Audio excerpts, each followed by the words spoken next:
This is Boston Chris with another great episode of the ETX ROCKS Show. Louise here. Descript. Featuring all genres and styles of entertainment. And coming to the ETX ROCKS. Let's hear it from Louise, please. From the unheralded and unheard to the legends and beyond. Out of the box, ETX ROCKS. It's awesome. We keep them coming. $5, that's pocket change. Well, hey, y'all, this is Haley McDaniel. Are y'all ready for this? ETX ROCKS Show is the greatest show of all time, okay? We are ETX ROCKS.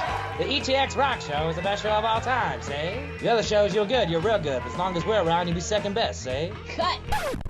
Hey y'all, Boston Chris here with the ETX ROCKS Show. And did you know your commercial for your band, venue, or local business, or national business could have been right here where I'm talking? For the low cost of only $200 a month, you can have your professionally filmed commercial right here where we're talking. Plus, 20% of all advertising dollars spent here on the ETX ROCKS Show goes to a local East Texas charity. Whether it's a homeless mission, or military, or cancer, or kids, we will be giving 20% of all of our advertising money directly to a locally based charity. In addition to your commercial, all advertisers will receive identity tagging on all social media platforms, including our Twitter, our Facebook, and our Instagram. And this is for the life of the show. That means anytime we re-promote an episode, which is very often, you will receive that same identity tagging, whether it's 3 years from now or a month from now. Our social media has grown rapidly over the last few months. Guys, in April 2017 alone, we connected with over 140,000 people between our Facebook, Twitter, and Instagram accounts.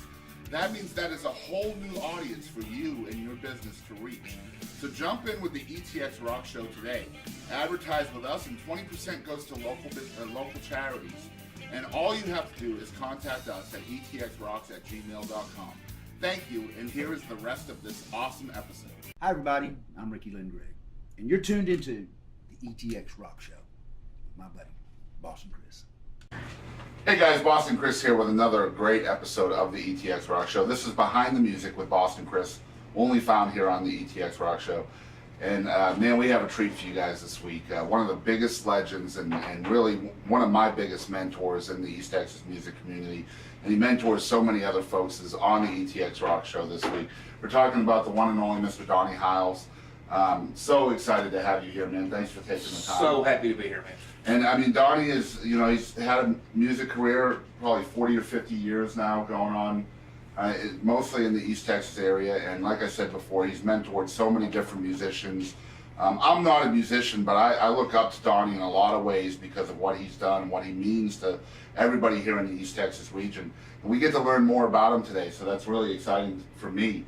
One thing that I learned from reading about Donny a little bit is that his dad was actually a huge person in the gospel music industry, Vernon Hyles, who I actually heard of before I moved to Texas, believe it or not. Really? And then when you wrote that, I was like, oh my gosh, I know Vernon Hyles. He played with Elvis and stuff back in the day, right? Yeah.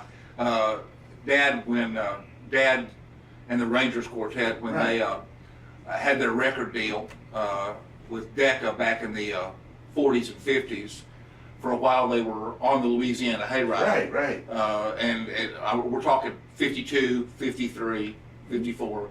They did several shows with Elvis back before he became a huge star. Right. And my dad, the only thing he ever said about Elvis was that he was a nice kid. Right. You know, I remember that nice kid. Right. And I mean, we're here in this house, we are huge fans of Elvis. So yeah, I noticed. I mean, yeah, and that's, I mean, when I saw the name Vernon Hyles, I was like, okay, that sounds really familiar.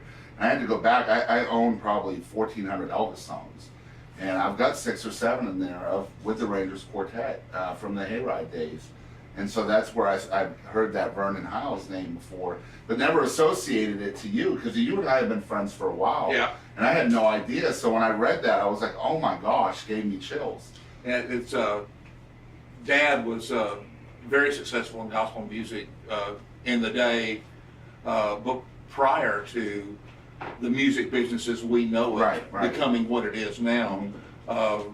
Really, the music business as we know it kind of started in the early 60s. I agree. And a lot of the history that happened prior to that, a lot of that stuff is unknown to a lot of people. But back in the 40s, the Rangers Quartet, my dad's quartet, was the first gospel group ever to be awarded a gold record by Columbia.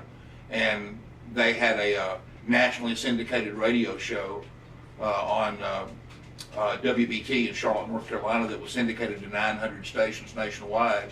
And that was all that he was doing at that time, was doing a radio show 15 minutes in the morning. Then he spent most of his time playing pool. Right, right.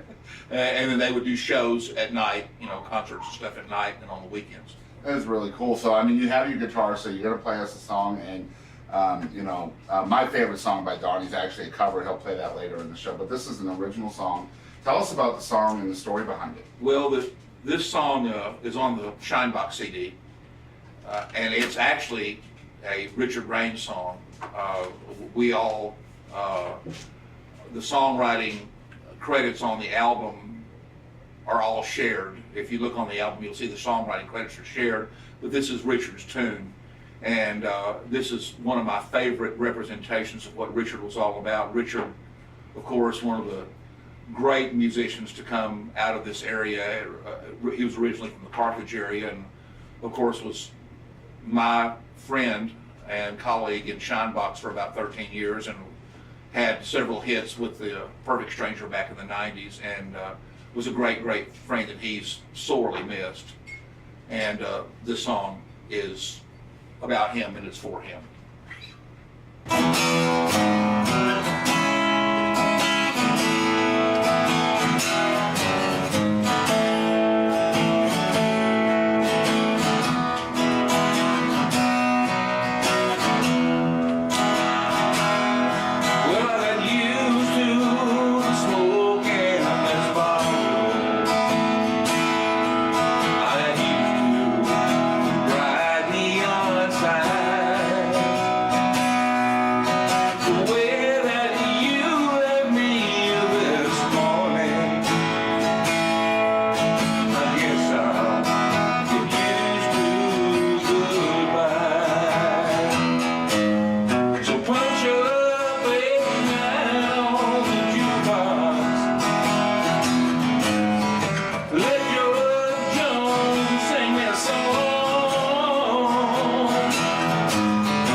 One and only Donny Hyles, y'all. We'll be right back after this message from our friends over at Mobile Audio and Video Productions. This is important, so grab a pen. We are Mobile Audio and Video Productions, serving East Texas and surrounding areas. We're running a special for electronic press kits, also known as promos or EPKs. For $496 with everything included, we will come to your location, film and record your band's live performance, interview band members, then create a professional package with graphics and effects delivered to you in the digital format of your choice, ready to be uploaded to your band's website, Facebook page, or YouTube channel. The packages we prepare can also be pretty valuable tools to send to venues, booking agents, or promoters, even record labels. You take your band seriously, make sure the world does too. Here's our number, 903-738-3881. Check out mobileaudiolabs.com. Find us on Facebook, Mobile Audio and Video Productions. Hey y'all, this is Tia Goins, and thank you for tuning in to the ETX ROCKS Show. So guys, we are back with another amazing episode, another amazing guest on the ETX ROCKS Show. As we said in the open, Mr. Donny Hyles. I'm a huge fan of his work, and he's been a mentor of mine for quite some time. And I appreciate everything you do for music in the area. It's, you know, I know you've been around a long time. You've been in a lot of bands and stuff like that. The first thing I want to ask you straight off the cuff, and this might be too soon in the episode to ask, but I'm really curious. From Donny Hyles' perspective, what can be done in the East Texas area to make sure that music survives in the local area? That's a good question. One thing that I would like to see, and I think we're seeing more of this now than we've seen in the past, is I would like to see more interaction between all the musicians that don't play regularly together in other bands. I think the more that you can encourage that brotherhood and that sisterhood of people that don't regularly play together, I think that helps to cement those relationships and unite the musicians that work regularly in East Texas around a common goal of supporting one another, right? As opposed to looking at it as a competitive thing, which I actually ceased to do long ago. I just don't care. I'm not into that competitive thing. Well, he's better than this guy, or this guy's better than this. You know, everyone, regardless of their level of musical talent, has something to give. And I personally, I learn things from every musician that I'm around. There's always, if you look upon the opportunity to interact with other musicians as an opportunity for you to learn, then it becomes a more cooperative and a more collaborative event, as opposed to, well, I've got to show all of my licks, you know, and show everything I can do, you know, just to cement my reputation or whatever. That's a load of crap for me. Right. I think that many musicians would be better served by having that kind of an attitude toward other musicians, as opposed to you know, being in a competitive mode all the time. And there are a lot of guys around who are like that, who are not competitive, who will support you, who have you know, you're not going to worry about going around and hearing somebody say, well, this guy said this about you, said you were a jerk or whatever, or you can't play. You don't really hear that very much in East Texas, and I would just like to see more cooperation and more collaboration between East Texas musicians. That and venues cooperating with musicians to a little bit higher degree. And I'm not talking about money. Right. I'm talking about not establishing an adversarial relationship with musicians, establishing a cooperative relationship with musicians, and making the money secondary to supporting the live product, whatever it might be. Yeah, because I mean, we all have a role, an important role, really, from the musicians to the venues to the promoters. Everybody has their own niche in making sure that the word gets out there. And I think a lot of times there can be walls between those roles. And I think we need to get rid of those walls, especially between a venue and a musician or a band. A lot of times, I mean, I hear this a lot, you know, the venue thinks the band should promote, the band thinks the venue should promote. Well, you know, it's a relationship. So, I mean, if the band has a gig at the venue on a Saturday night, then, in my opinion, that relationship should have both parties pulling the rope in the same direction to make sure people show up to the gig on Saturday night. Agreed. And if you're not pulling the rope the same way, nobody's going to show. That's my opinion. And there are a lot of factors in that, but sometimes both parties can be actively involved in the promotion, right? And things don't go well for whatever reason. Yeah, but and that can be timing, or it could be timing, or a number of things, or whatever other events might be going on. But I'm always happy to see venues who just they show up every night, they support the live musicians, and the live musicians support them. And if they have a bad night, they don't go blab about it to X or Y behind the other person's back. Because everybody hears about it. Trust me on that. Everybody and I think the work that you're doing too, it really helps promote music in the East Texas area. And myself and so many other musicians really appreciate what you do. Thank you. Another thing that I love about Donny and Ricky and all these other guys, Terry Sawyer is a good example as well, is trying to teach the younger generation the stuff that y'all know and the stuff that y'all experience, not just musically, but just in life, really. I mean, I know Terry, he knows so many different instruments, but he gives lessons in all these instruments. But we had somebody on the show named Zach Terry. I don't know if you ever met. I've heard the name. But he was mentored and taught by Terry in guitar, and Zach, he said, I learned most of what I know musically from Terry, but really I learned more about life from Terry than I could have learned anywhere else.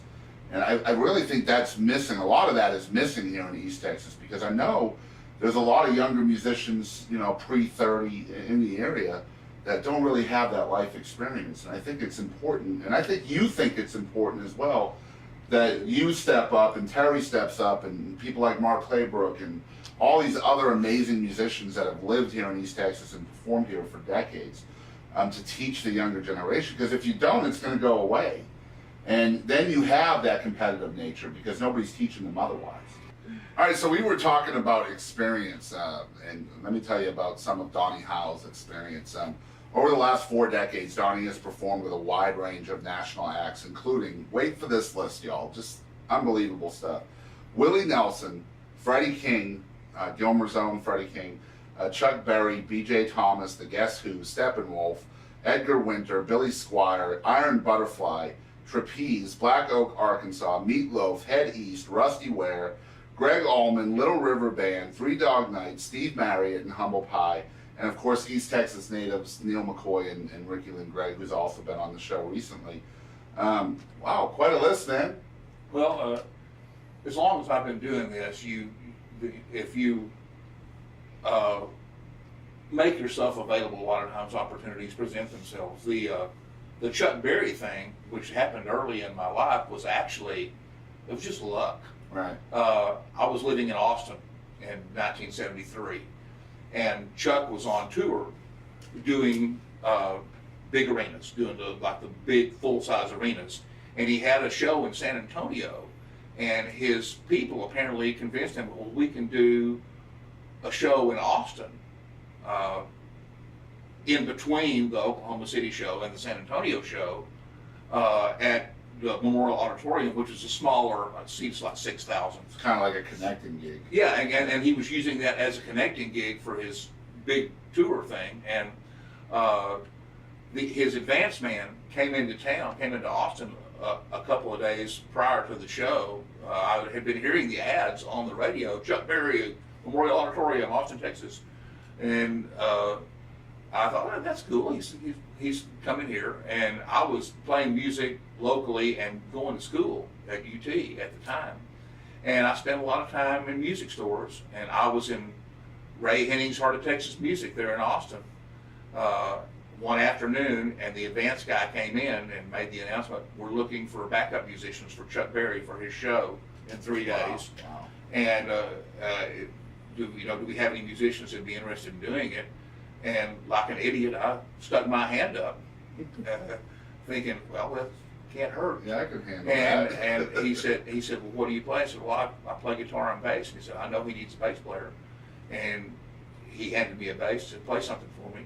And I just played the standard bass line for Johnny Be Good. There's a standard walking deal. Right. And took me 30 seconds and said, okay, you're in. He said, Wow. he said, be at Memorial Auditorium Thursday afternoon at 3 o'clock for That's sound check. amazing. And I showed up with my bass. They had backline was provided. We had a sound check with all the guys, and Chuck had a keyboard player, was a musical director at the time. And all he did was give us a list with the songs and the keys. He said, and just follow Chuck. And at showtime, there's one thing I'll never forget as long as I live. All of us are on stage, and they had the curtain drawn. And all of us were on stage ready to play, full house. And I looked to the wings, and there's Chuck talking to the promoter, and they were having kind of an animated conversation. And then I see Chuck stick his hand out, and the guy starts counting money into his hand, hundreds, and there was, when he got done, there was this big stack wad of cash in Chuck's hand, and Chuck kind of rolled it up, stuck it in the pocket of his tuxedo pants, and came on stage and played. and that whole show, I can remember having trouble not being able to look at that big wad in Chuck's pants. They had this big, you could, from where I was standing, I was 10 feet to 15 feet from him. I could see this big wad sticking out from his pants, and I, oh my Lord. And he was not going to come on stage until he had his money. But we didn't exchange any words when he walked off stage. We played him off, and then they closed the curtains, and we put our stuff down and walked off stage, and we were kind of huddled around backstage. And Chuck walked out the door from his dressing room, leaving, and he just nodded at us and said, "Good job," and I was thrilled. Awesome. That is really cool. So I guess a really good question for you would be, with your dad's success and, Southern Gospel Hall of Famer, I think he was inducted in, 2006? 2006, yes. So how did his success within the business kind of prepare you as a youngster that maybe wanted to do the same thing? Well, by the time that I was born, he had already was easing out of the music business and getting into radio. Okay. And so it wasn't an active music thing going on in the home at that time, but he encouraged me and my brother both. I have an older brother who passed last year, but was also a musician, and he played folk music back when folk music was big in the early 60s. And he started playing guitar, and he and my dad showed me the first 3 chords that I ever learned. E minor, A, and D. Those were the first 3 chords I learned, and they showed me those 3 chords and encouraged me to practice and get it on my own, and that alone was enough to kind of set me on fire. And I asked for a guitar for Christmas in 1963. I was 11. Wow. And in February of *64, the Beatles won at Sultan Show. Right. And those 2 events, getting that guitar and then 2 months later seeing the Beatles on TV, it just kind of lit me on fire. So the Beatles were a huge influence for you? Oh yeah. Beatles were a huge influence, huge early influence. I can definitely see that. I mean, because when you play, While My Guitar Gently Weeps, and y'all will see that shortly. I mean, you just really get immersed in that song. So, I mean, I was going to ask you about the Beatles. I'm glad you brought that up. Who else were some of your significant influences? Well, a lot of the stuff that was on the radio in the 60s, I listened to a lot of top 40 radio, and a lot of stuff that was on the radio influenced me, but it was mostly the rock and the pop rock based stuff that I was into. Beatles, Stones, a lot of the British invasion. Yeah, British invasion stuff, yeah. and of course the Beach Boys. Right. But then when Led Zeppelin 1 came out in '69, that kind of changed my life. Yeah, that was Led Zeppelin 1 was an album that went. It was kind of like the same thing that a lot of guys that came later experienced when the first Van Halen album came out. Right, yeah. There's a parallel to be drawn there, because in 1969 I had never heard anything like what I heard on Led Zeppelin 1. Like so many guys in 1979 or so, when the first Van Halen album came out, had never heard. I can remember the first time I heard Eruption and You Really Got Me on the radio. I went, oh my Lord, what is that? Right. Who is that guy? And it's just transcendental kind of stuff. Kind of a game changer. But Zeppelin, Grand Funk Railroad. Nice. A lot of Sabbath. A lot of the stuff that's kind of coming out in the late 60s, early 70s. And that stuff really influenced me, probably as much as anything about as far as musical direction went. Although as I've branched out and played, as I've grown, I've played all kinds of music. Right. I mean, you've played everything. I mean, just from the list of artists that you've worked with, but I mean, also the bands you've been in, from metal to country to, you know, classic and southern rock, and all these different brands. So I mean, what's your favorite thing to play?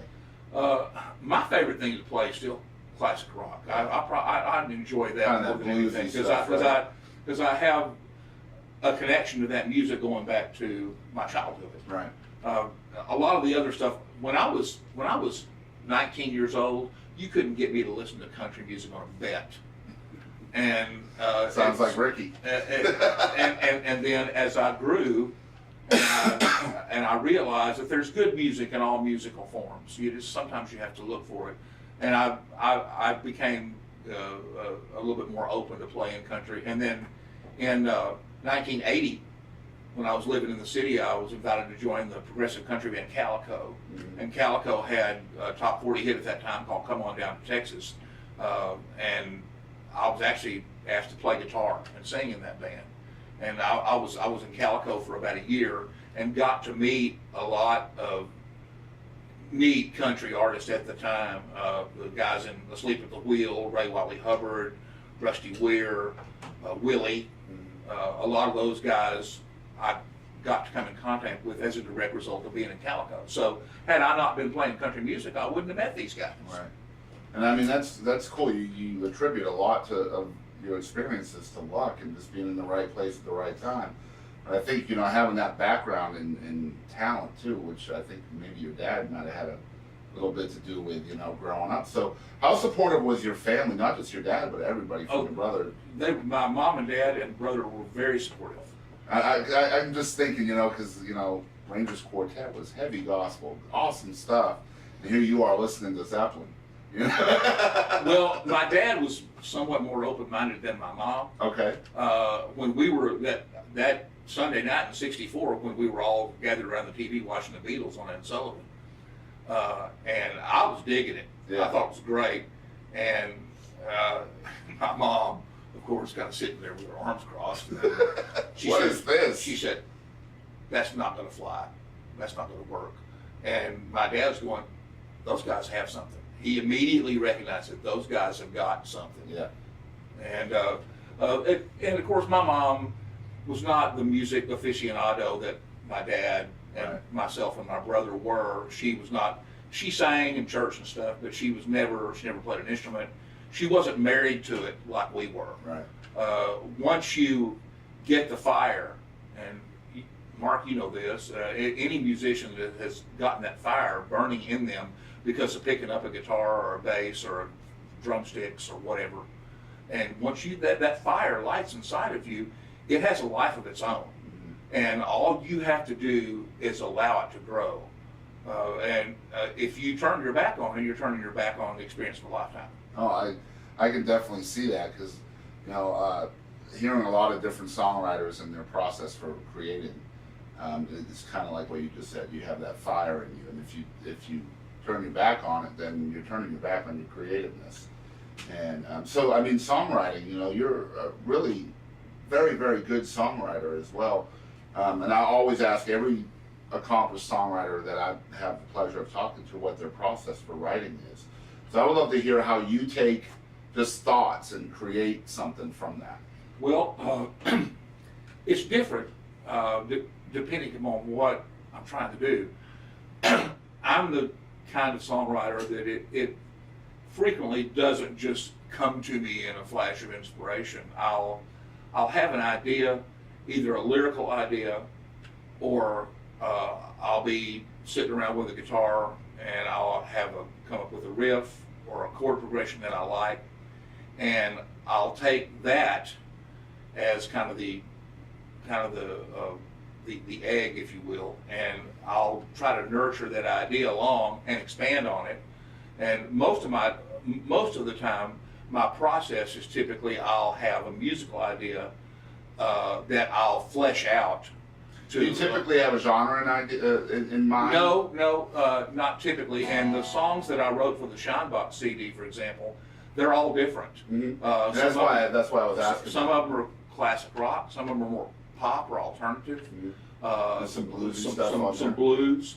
So it all depends on what how the inspiration strikes me, mm-hmm. and then I try to let the inspiration lead the way, and I try not to pigeonhole my efforts into a particular genre, and I let it take on its own life. That is amazing, because I mean, especially nowadays in the 21st century, I think so many dang musicians and entertainers are trying to put themselves into a box and trying to fit somewhere. And it's so cool to hear somebody with so much experience be like, why? Just let it be natural, let it flow, whatever comes out of you, and if it happens to be what you're not, then do it anyway. Absolutely. The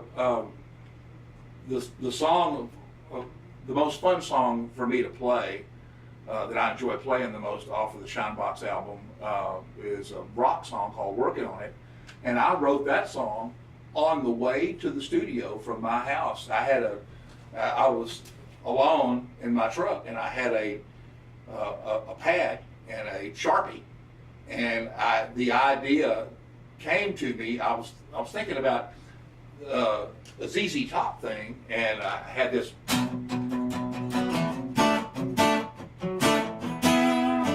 and I had that riff, and then I was let that play in my head, and all of a sudden the lyrics started coming, and so I started writing the lyrics down, and then when I had the first two verses written, I realized, oh, there's the place for the bridge, and then the bridge just came to me. Wow. And I had the song finished by the time I got to the studio. I was on my way to the studio to do Shinebox sessions, and we already had kind of agenda.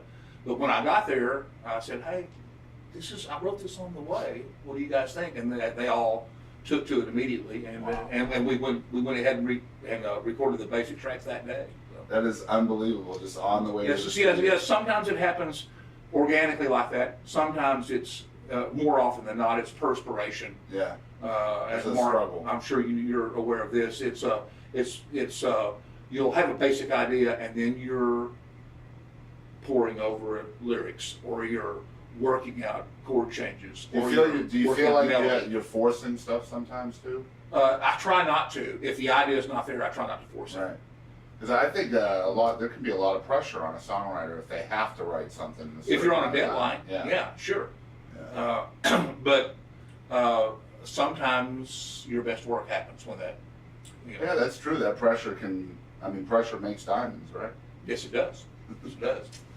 So, you talk about Shinebox, and before I was even associated with any kind of music stuff, promotion, anything, I've known Shinebox for many, many years. I think I saw y'all at Leon's a time or two back in the day, and haven't heard too much from Shinebox lately. So I would love to know, because a lot of folks out there love Shinebox. You guys were a huge band here in East Texas, have a lot of fans.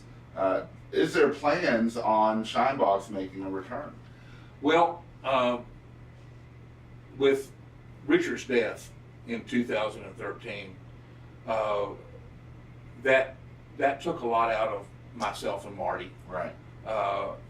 And Marty stayed another year. We recruited the great Eric Dobbins, there's no finer guitarist in East Texas than Eric. Had to take Rich's place after he passed, and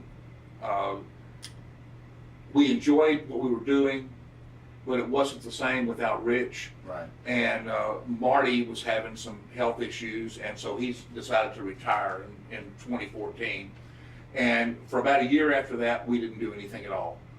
And I talked it over with Eric, and we both decided that Richard wouldn't want us to stop doing it. And so we as a account, right? We decided to go ahead and kind of reform, and we recruited a drummer. We ended up hiring Gary Henson out of Tyler, And the three of us are still doing stuff. As a matter of fact, we're doing a show at Morris Store in Ben Wheeler on the 23rd of June. And we still book a few gigs occasionally, but I have a lot of other things going on right now. Musically, I'm doing a regular thing with the blues guitarist T.J. Hammersley out of Tyler every Thursday and Saturday in the daytime. He used to be with Nightcrawlers. Right? Yes, yes. And T.J. also played with myself and David Epps in a band called The Difference back in the 90s as well. But I'm doing that on Thursdays and Saturdays. And then we book Shinebox from time to time. Sammy and Ricky and I have an ongoing relationship that we book regularly. I'm doing some stuff. That's what I call that. Yeah, with Mark's colleague, Mark Lumpkin, in a band, Guitars, that's more of a hard rock thing, a little bit more of a hard classic rock thing than other things I'm doing. And between those activities, and I take the occasional gig from Wesley Pruitt, the blues guitarist out of Canton. Love to have Wesley on the show. Wesley's a Email us back, Wesley. Come on. Come on, bro. I know Wesley's really busy with the Canton tornado benefit going on right now. Yep. And what an awesome thing he's doing for that as well. Absolutely, absolutely. But yeah, we're hoping to continue to resurrect Shinebox this year. Shinebox has been an outlet for a lot of creative urges of mine over the last 12 to 15 years, and I want to let it live organically however it turns out. I don't want to push it. Right. I know Shinebox, and you may not know this, but I'm about to tell you that Shinebox has been a huge influence on a lot of rock bands here in East Texas. Did you know that? No, I really wasn't aware of that. Yeah. I've heard Shinebox mentioned on this show many times. You know, who influenced you locally? And there's a lot of rock bands that look up to you guys. Oh, well, that's very nice to hear. There are so many great musicians in East Texas, and it's nice to know that perhaps you've had a positive influence on a couple of them. I think that's important too. I think everybody is influenced, especially on a creative process like songwriting, like performing and stuff. It's impossible to shut that off. Oh, yeah, it is. So, I mean, just going to see you guys at the Oil Well on a Saturday night, it makes me feel like, you know, I call it the Church of East Texas Music because we have some absolute treasures playing on Cotton Road in Longview on Saturday night with no cover charge, just jamming it up, you know, and the musicians there, they have no idea what they're going to play. There was no set list. It's just whatever comes to mind, and it's amazing. It's really a spiritual experience, at least for me, and I think a lot of people feel the same way. Well, thank you. I'm just thankful that people still want to come out and hear live music, and that occasionally they come out and hear what we're doing. And I'm also very thankful that I still get called by other musicians to come play with them. And I've been very lucky in that respect, and I'm never going to take that for granted. So I got a question for you, and I don't think I've ever asked anybody this on the show, but over 4 decades in the business, playing music, you talked about that fire within. So how do you keep that fire burning? You know, even after 40 years, after 45 years, after 50 years, because, you know, it's Ricky Lynn, it's Uncle Dallas, it's all of these guys around here that I have the utmost respect for that have played 40 or 50 years and still playing at a high level after 40 years. So how does that fire stay burning? Well, 2 ways. I think that any musician who's going to have a long-term relationship with music and keep it going has to have 2 things. You have to have the inspiration and support of those that care about you and love you. And I'm lucky in that respect. My wife and son both support what I'm doing. My son, even though he's not, doesn't play guitar, he is a musician. He plays horns. So he has picked some of that up. But, you know, having a son, having children has been a real inspiration for me. And that relationship that I have with my son, and my wife, my family and friends, those things help to keep the fire burning. That and being able to get online and shop for musical instruments without having to leave the house. The internet keeps the fire burning, guys. The internet Online keeps it going. catalogs. Because guitar collecting is a bad thing. Oh, it's a horrible addiction. It's a horrible addiction. I recommend it to anyone. I don't even play, and I've got like 8 guitars in this house, I think. See? Exactly. See? Yeah, I don't even play. I can't even play like a big pen, but I collect guitars. What the heck? That's there's way worse things to be collecting. Absolutely. Worse things to be addicted to, for sure. All right, so we're going to play Would You Rather with Donny Hyles. We did not tell, that's Donny, oh, what? Huh? All right, so let me tell you guys how this works. If you're tuning in for the first time, we play a game on every episode of the ETX ROCKS Show. On Behind the Music with Boston Chris, we play Would You Rather. We don't tell our guest about it until we're doing it. Like, he literally has no idea what's going on. Now, the way this works is I come up with 10 random Would You Rather scenarios. Okay, I have no idea what they are. It's just an app I have on my phone, and I click next, and it gives me 2. And I make him choose one of the 2, regardless of what it is. All right, so here you are. Are you ready to play Would You Rather? I'm as ready as I'll ever be. All right, this is Would You Rather with Donny Hyles. All right, would you rather be able to talk to animals, or would you rather be able to speak all foreign languages? Speak all foreign languages. All right. Would you rather know the moment of your death, or would you rather know the moment of death for the person you love the most? Moment of my death. Okay. Would you rather be unable to open doors or only be able to sprint? Only be able to sprint. All right, would you rather always have your phone always fully charged, or always have your phone always connected to Wi-Fi? Always connected to Wi-Fi. Yeah, that's a good answer. Get guitars faster that way. Number 5, would you rather have huge arms and weak legs, or have huge legs and weak arms? What a choice. Huge arms and weak legs. Yeah, because he's a guitarist. That makes sense. All right, would you rather be in the Avengers or be in the X-Men? Avengers. All right. Number 7. That one was easy. Yeah, it was. Yeah, I like the For Avengers me. more too. I agree. I don't like the X-Men. Me neither. All right. Too cerebral. Yeah, I agree. Number 7. Would you rather never wear shoes for the rest of your life, or never drive a car for the rest of your life? Never wear shoes. All right. All right. Number 8. Would you rather babysit a crying infant for a day, or have an unwanted house guest for a week? Babysit a crying infant. It's the music business again. It's so funny. None of these have anything to do with music, but immediately I can see the music side of it. Like the house guest thing. Never mind. Yeah. Number 9. Would you rather have a personal chef or a personal chauffeur? Personal chef. Okay, I agree. I just like to drive, I think. Yeah, me too. Plus I like to eat. And I enjoy cooking, but personal chef, how do you pass that up? No kidding. The only thing better would be a personal masseuse, right? Anyone want to volunteer? I'm getting married this year. I've got all of that, all wrapped up into one. Except I'm her chauffeur. All right, last one, and this one might be tough. Would you rather be in a famous movie, or would you rather be on a popular TV show? Famous movie. Which one? Anything by Quentin Tarantino. Nice. Django Unchained with Donny Hyles. That would be awesome. You could play the role of the doctor guy. I could see that. I love Quentin Tarantino movies. Anything that he does, and I like film in general anyway. And I can break it down by director, but I love Tarantino because his stuff is so visceral. You know, it's just it's in your face. Yep. But yet it's so dark too. I mean, yeah, well that's okay. That's what needs to happen. That's okay. And there's spots of humor in his stuff as well. And it's humor that you have to think about in order to get it. Sometimes, yes. I like that. It's like if I have to think about the joke, and like if I'm the only one laughing, that's a good joke. Yeah. That means I had to think about it before I really understood the joke, and I'm surrounded by people that just don't think. No. I have a shirt that says I'm allergic to stupid people. Stay back.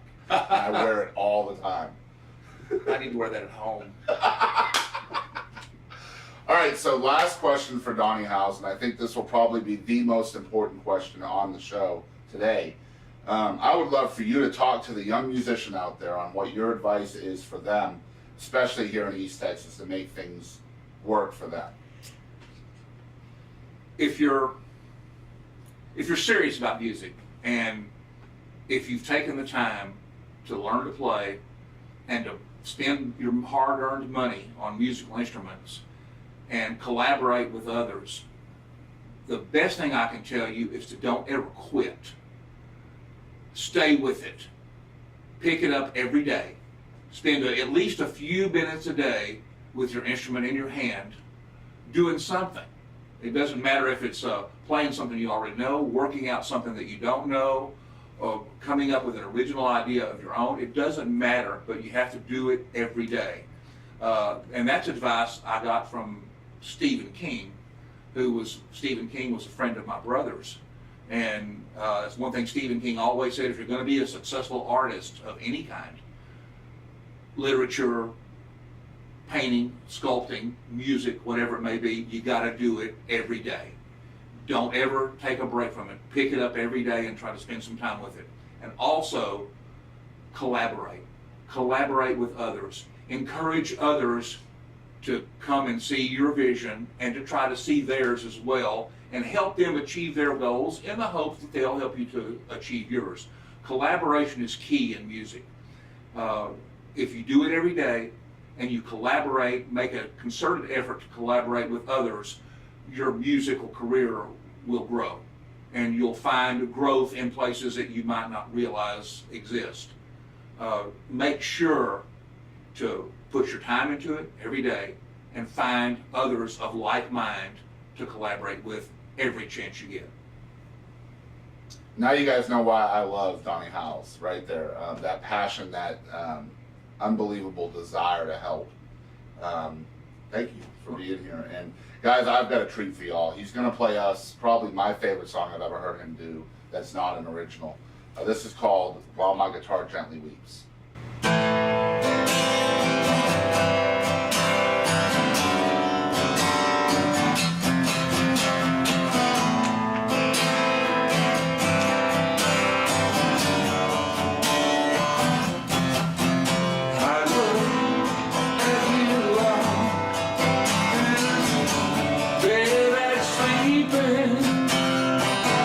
While my guitar gently weeps.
I'm Monty Pittman. Thanks for tuning in to the ETX ROCKS Show. All right, guys. So again, unbelievable version of one of my favorite songs, Donny Hyles. It's been an unbelievable honor to have you on my show on the set here. No, it's not, sir. I appreciate it so much. Donny Hyles on the ETX ROCKS Show. You know, again, where can folks find where you're playing? And I know you have a personal Facebook, Donny Hyles, but is there somewhere else folks can go to kind of follow along? Well, my personal Facebook page is probably the best place to get regular information. I have band pages on Facebook for guitars, for Shinebox, the Wesley Pruitt Band Facebook page as well. There's information about me there sometimes. But generally, my personal Facebook page is probably the best place, and I do try to post regularly when each week when I have gigs coming up to let people know where I'm going to be. But the main thing is I hope that later this year to get back in the studio. I've got some original stuff that I've been working on for the last couple of years that I'd like to see come to fruition this year, and I'm hoping to get back in the studio this year and do an album of stuff that I've been writing for the last few years, and I'm going to bring in every East Texas musician that I possibly can to assist me on it. I'm going to have guest players. This guy's going to be there. I can click a pen. Hey, just come hang out with us at the studio. That's the main thing. Just come hang out. I would love that. But I'm hoping to get that project off the ground and rolling before the end of the year. And if I do that, I will probably create a Facebook page for that record. And we will promote it right here. We'll have you right back here and we'll talk about it. That'll be great, man. Yeah, that'd be really cool. And thank you for all that you do. No problem. We no all problem. appreciate it. It's my pleasure. And I got to tell you guys something that really he didn't talk about too much, but the Church of East Texas Music, that's what I call it. It's just about every Saturday night at the Oil Well Club on Cotton Road in Longview. We're talking about, again, some of the best musicians that East Texas knows, from Donny Hyles to Ricky Lynn Gregg to Ron Holcomb, Sammy Brazier. I said it right, Mark. Terry Sawyer's out there all the time, and you know they always have guest players and stuff coming in and out too. It's just, again, a religious, spiritual experience if you love music, which I do. That's why I do what we do. So guys, thanks for tuning in to another great episode of the ETX ROCKS Show. Again, I know I've said it many times, it was a huge honor to have Donny on the show here today, talk about his career and his effect on East Texas music and all the people that look up to him, and including myself. Just a huge honor to have him on the ETX ROCKS Show. If you're following along and listening for the first time, make sure you click the like or follow button on at ETX ROCKS on Facebook, Twitter, and Instagram. You can find us 3 times a week on YouTube, iTunes, Google Play Music, as well as many other platforms, completely free of charge. I want to thank you guys again for tuning in to another awesome episode. And as we always say on this show, thank you for supporting local music, and don't ever forget, East Texas rocks. That's right. Hey guys, I'm Katie Lynn, and make sure to tune in to ETX ROCKS with Boston Chris. Zarin Watson, ETX ROCKS. ETX ROCKS, Alan Fox Band. Hey guys, we're the Morning Madhouse. I'm Carter. I'm Brandon. I'm Ginger. It's the best podcast ever made in all of history. Hi, this is Paul Bebo, and I ETX ROCKS with Boston Chris Barnes. You're gonna love it. ETX ROCKS. Hey, East Texas, DP here. ETX ROCKS. Hey, East Texas, we're Enduring House, a Christian rock band. ETX ROCKS! Hey, this is Monty Pittman from ETX ROCKS. Hey, East Texas, Jaden Farnsworth, ETX ROCKS. Hey, everybody, I'm David McCarty with the Gypsy Creek Band. As always, ETX rocks.